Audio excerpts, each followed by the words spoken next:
จงจำไว้ว่าชีวิตเราไม่ได้สำคัญกับทุกคนแต่สำคัญแค่กับใครบางคนที่เขาดีกับเราเท่านั้นจงรักษาคนที่เขาดีกับเราเอาไว้ให้ดีที่สุดส่วนคนไหนที่เขาไม่ดีกับเราก็จงปล่อยเขาไปทางใครทางมัน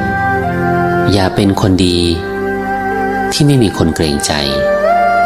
หรือดีมากเกินไปจนไม่มีใครเห็นค่าหากวันนี้ไม่มีใครคบก็ช่างมันสิ่งที่อยู่ตรงหน้าสำคัญกว่าสิ่งที่ผ่านมาเสมอทำวันนี้ให้ดีที่สุด